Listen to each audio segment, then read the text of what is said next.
Bienvenue dans Pêche Passion. En route pour la Champagne ou en compagnie d'un mordu de la pêche à la truite, nous découvrirons une magnifique rivière auboise de première catégorie, la Vanne. La recette de la semaine, l'été, la plupart du temps, on n'a pas très faim. Quand il fait chaud, très chaud, trop chaud, voici une idée merveilleuse, la soupe froide aux langoustines.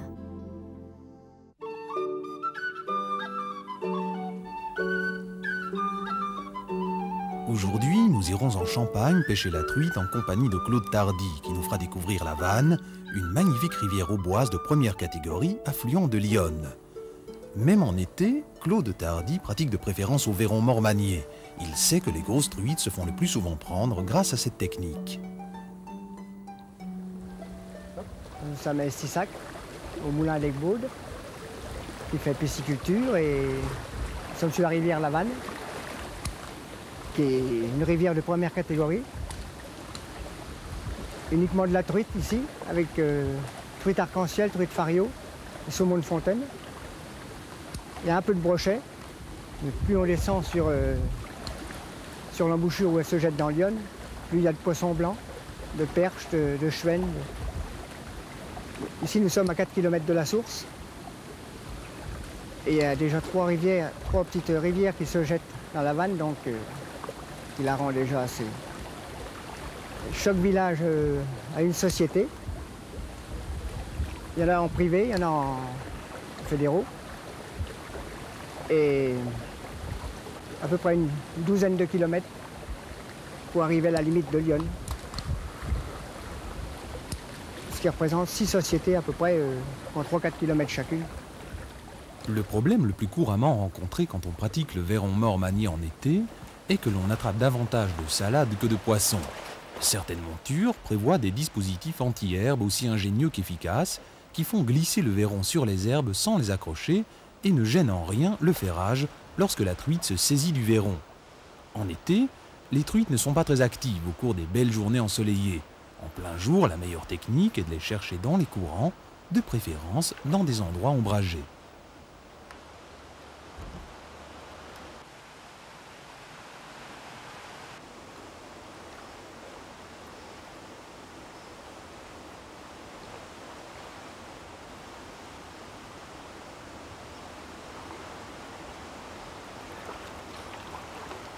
Bon, aujourd'hui, je pêche au verron emmaillé. Mais parfois, on pêche au verre, à la plombée, à la roulée ou à la cuillère. Et en fin d'après-midi, souvent, au fouet, à la mouche. Quand les truites elles sautent, que les papillons ça tombent sur l'eau. Et au mois de mai, il y a un papillon qui sort, c'est la manne. C'est une larve de la petite bête qui fait la manne et ça sort de l'eau. Et donc tout le monde pêche à la manne à ce moment-là.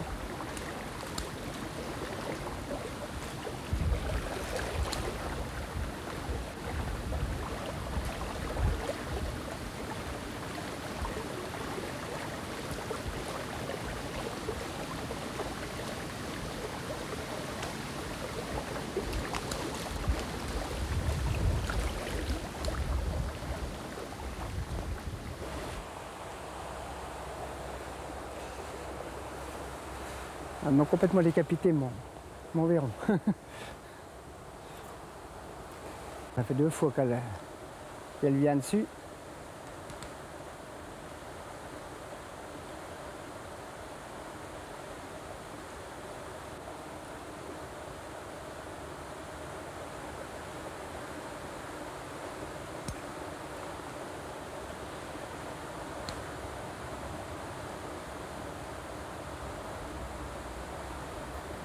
Plus, hein. Je vais remettre un verron parce que celui-là, il est...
Quand il faut changer de vairon, le plus simple est de le tuer d'une pichenette avant de l'accrocher à la monture. Cela lui évite des souffrances inutiles et de cette manière, il risque moins de vous échapper des mains. Rien de plus difficile en effet que de retrouver un vairon dans la luxuriante végétation de l'été. S'il est vrai que le vairon est la meilleure technique pour traquer les grosses truites, ces dernières ne sont pas les seules à se délecter de ce petit poisson.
Vas-y, prends-le.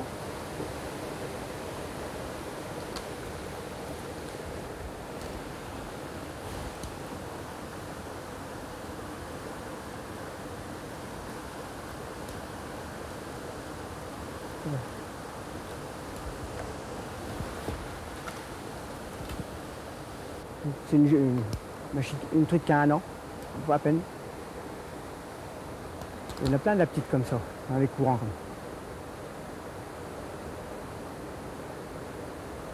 Ah, on va essayer d'en prendre une dans la chute là-bas.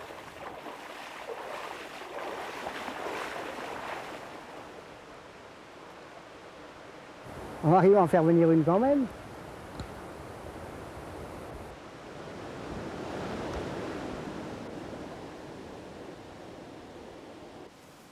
Claude Tardy prospecte les postes avec méthode. Son expérience de la rivière lui a permis, au fil des années, de connaître les meilleurs. En été, comme en toute saison, la discrétion est de rigueur.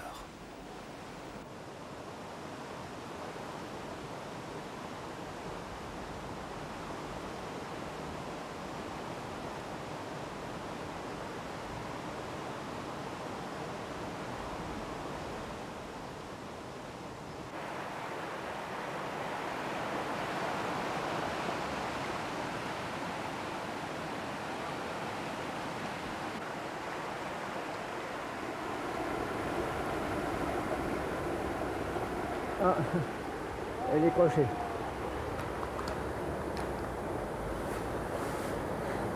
Elle est décrochée.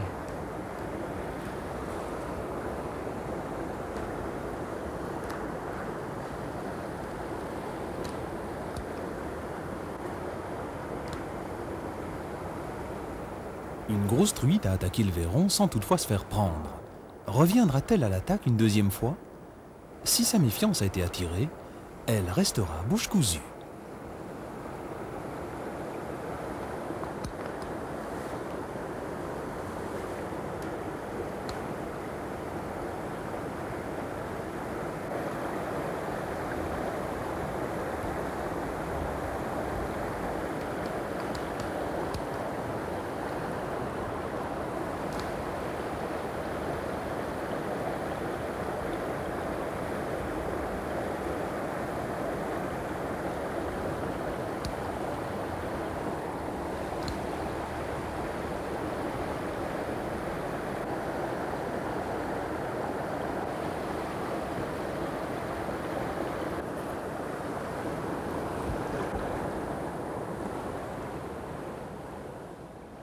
La grosse qui avait attaqué, c'est ce magnifique saumon de fontaine.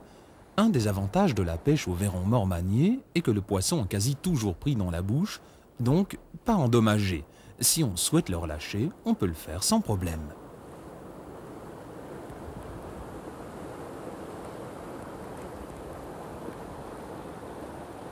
Tiens.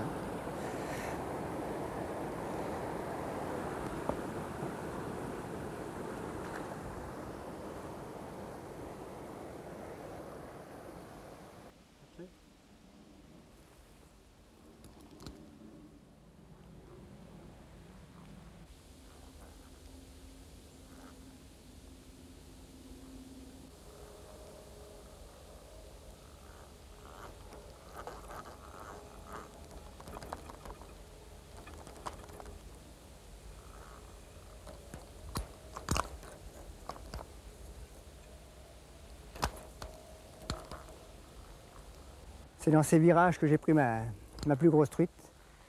Je fais ses 4 livres et demi. C'était une truite arc-en-ciel, c'est pas une truite fario.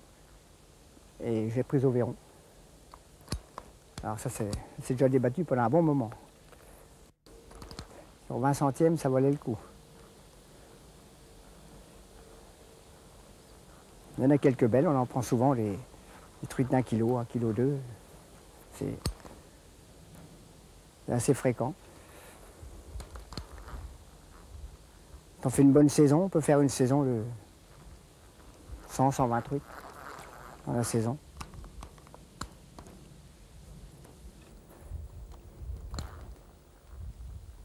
Et oui, dans la vanne, on capture encore des farios comme celle-ci.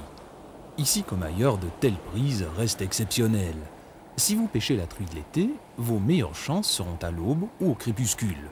Privilégiez les postes situés dans les courants et recherchez les coins ombragés.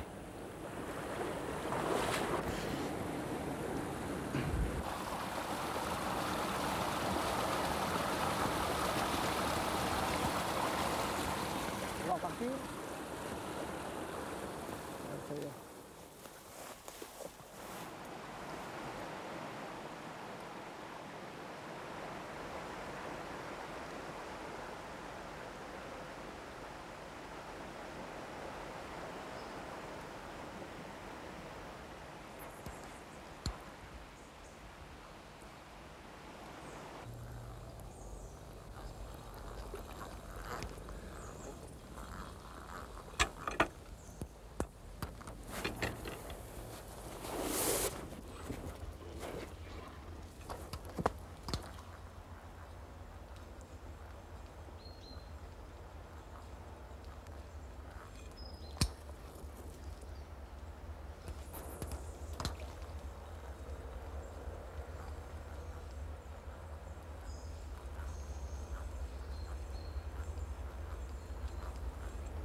Aujourd'hui, je crois que c'est pas la peine d'insister. Hein.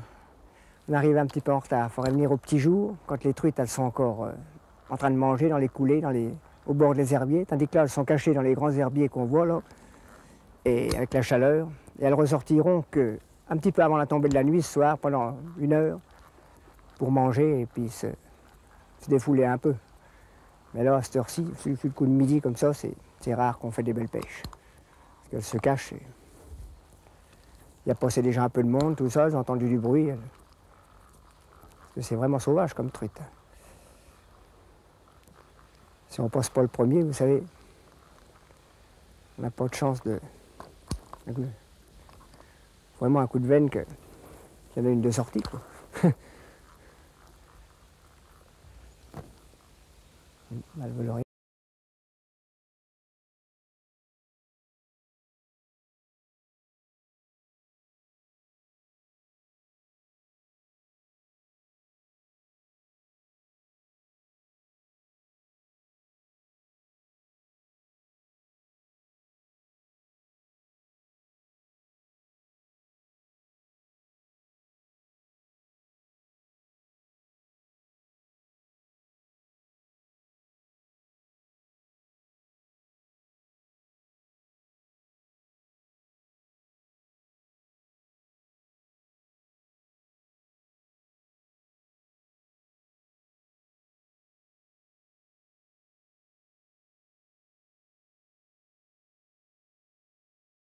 Jolle, le chef du moulin du Landion à Deloncourt, vous prépare une recette qui est un véritable délice à savourer sans modération par les fortes chaleurs estivales, la soupe froide de langoustine. Bonjour, je suis Paul Bajol, officiant au moulin du Landion, et aujourd'hui j'ai délaissé le poisson de rivière au profit d'une petite bête qui nous vient de la mer et avec laquelle on va préparer une soupe froide de langoustine. Pour ce faire, nous aurons donc besoin de langoustine très très fraîche, huile d'olive, vin blanc, d'un petit peu de cognac, de riz rond surtout du riz rond, du Piémont ou de Camargue, de sel fin de poivre du Moulin, de sel de Guérande toujours, et ensuite nous aurons besoin également d'un petit peu de concentré de tomate, d'un piment doux, piment moronès, qui est entre le poivron et le piment, concombre, citron, oignon, ail, carottes, échalotes, persil et éléments de décoration à votre guise. La première opération va donc consister à décortiquer les langoustines et en séparant simplement les queues des coffres et les pinces également, et en les mettant dans la casserole réservée à cet effet. Nous allons maintenant faire un autre mouvement pour décortiquer les queues et en récupérer la chair, en pressant sur le bord de la carapace pour ensuite tirer vers l'extérieur et enlever le bord de cette carapace de façon à extraire la queue de la langoustine sans l'abîmer, comme ceci. Nous avons réservé nos queues de langoustine au frais et nous allons maintenant piler toutes les carcasses et les pinces de langoustine avec lesquelles nous allons faire la soupe.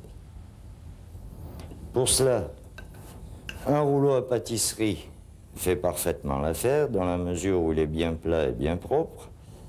Et comme si on pilait du mil, on va taper sur les carcasses de façon à bien les écraser pour en exprimer le maximum de ce qu'elles peuvent contenir.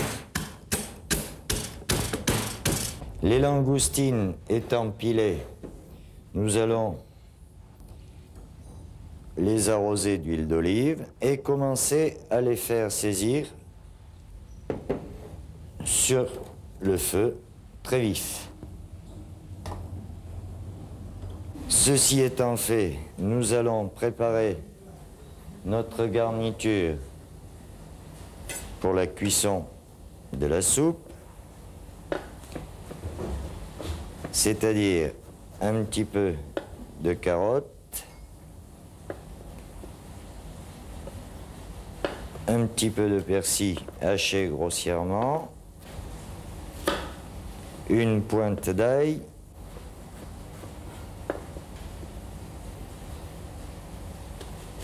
un petit peu d'oignon,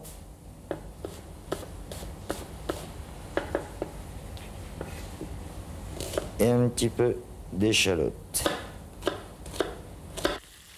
Nous ajoutons à nos carcasses tous ces éléments de garniture.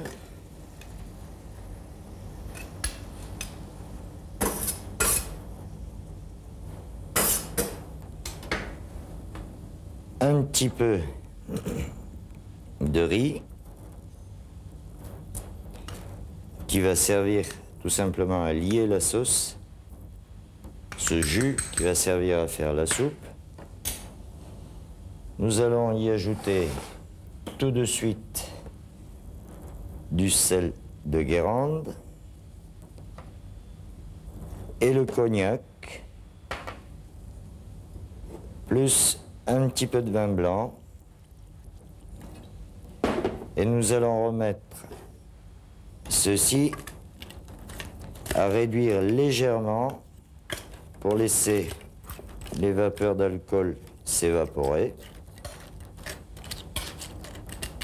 À l'ébullition du vin et du cognac, nous allons maintenant terminer notre bouillon en y ajoutant le concentré de tomate, de l'eau le plus possible, froide,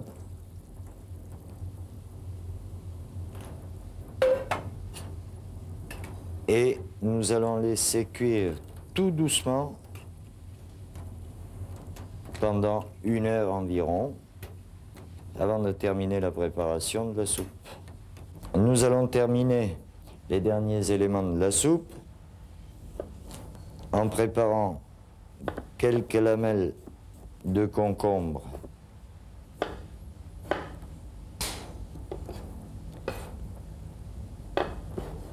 le petit piment doux haché très fin,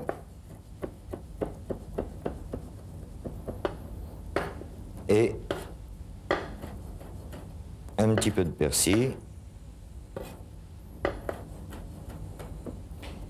Ceci étant fait, nous allons mettre dans une casserole ces éléments en attendant que notre soupe soit cuite. Au bout d'1 heure, notre bouillon est cuit. Nos langoustines nous ont donné le maximum de ce qu'elles avaient à nous donner. Nous allons donc passer ce bouillon sur notre garniture.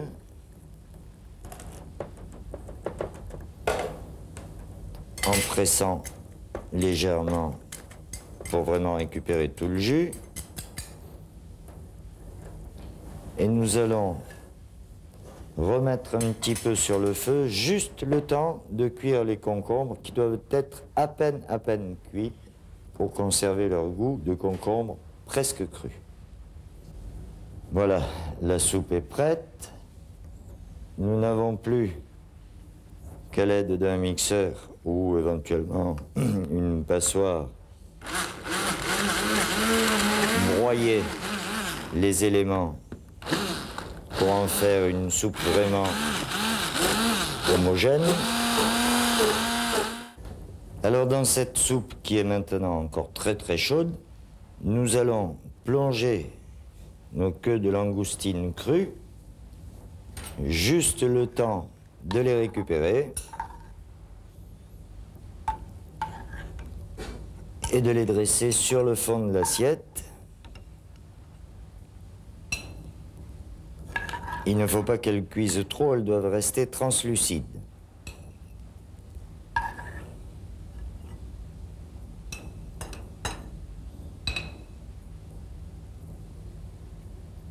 Ceci étant fait, nous allons verser notre soupe dans l'assiette.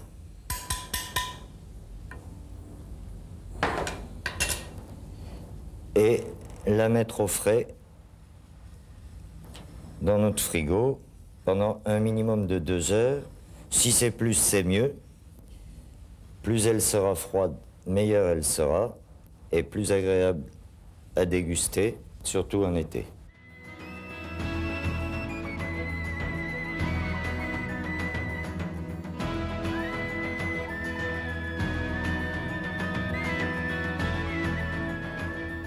La semaine prochaine, Pêche Passion vous emmènera une dernière fois découvrir les ressources naturelles de la Patagonie chilienne et plus particulièrement le lac Rizopatron. Gardons la pêche!